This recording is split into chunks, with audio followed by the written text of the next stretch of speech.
all these superhawks in the United States and the Israelis themselves are deeply interested in pounding Iran and destroying its nuclear infrastructure. But Trump has made it clear that the last thing he wants is another war.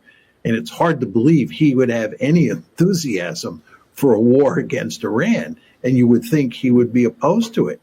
The fact is, and this is good news, he's in charge. And therefore, I think it will take quite extreme circumstances to get him to go to war over Iran.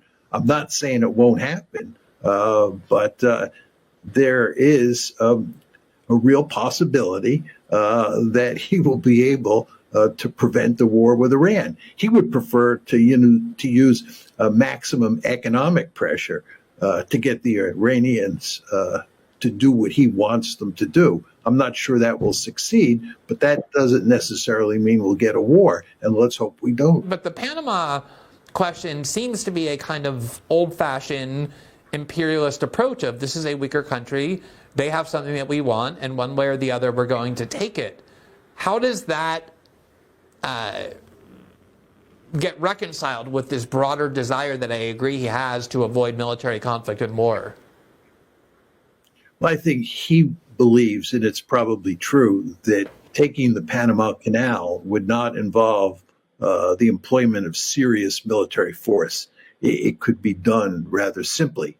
I'm not advocating he should do it. In fact, I think his rationale for doing it is nonsense.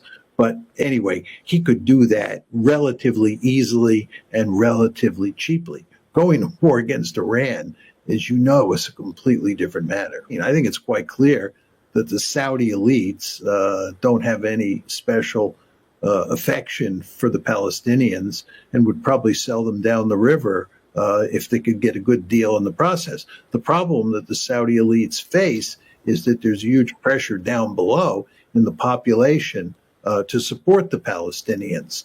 So that's why things are temporarily on hold. But I think the Trump administration thinks, and Netanyahu thinks, they can finesse this issue and come up with some rhetoric that vaguely promises a Palestinian state in the future. And that then is enough to satisfy the Saudi elites, and you get an Abraham Accord. But the problem is, Glenn, even if you get an Abraham Accord, it doesn't solve the problem with Hamas. It doesn't solve the problem with Hezbollah. It doesn't solve the problem in the West Bank. It doesn't solve the problem in Syria. And it doesn't solve the Iranian problem. And these are all enormous problems. Hezbollah is alive and well. The fact that Hezbollah was decapitated is not that big a deal. The Israelis have been decapitating Hezbollah leaders and Hamas leaders for a long time. They just get replaced. Hezbollah is a formidable fighting force. It will remain a formidable fighting force, and it will eventually be fully rearmed.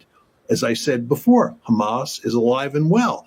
Plus, they're now dealing with the Houthis, who are another group of people who are heavily dependent and working with the Iranians. So I think, the Iranians, in terms of their allies in the region, are a bit set back because of Syria, but it is not that big a deal. And with regard to the argument that Israel has destroyed all of Iran's defenses, air defenses, and they now have an open shot at the military installations and the oil installations, I don't believe that. I don't think the Israelis did that much damage to Iran's defenses. But even if they had, I think that taking out Iran's nuclear capabilities is not feasible for the Israelis by themselves. They need the Americans, and it's not clear that even with the Americans that they can do it. So the idea that Iran is this big fat target now, and they can easily go in there and put an end to things with regard to the nuclear program, or even with regard to the oil infrastructure, I think is wrong.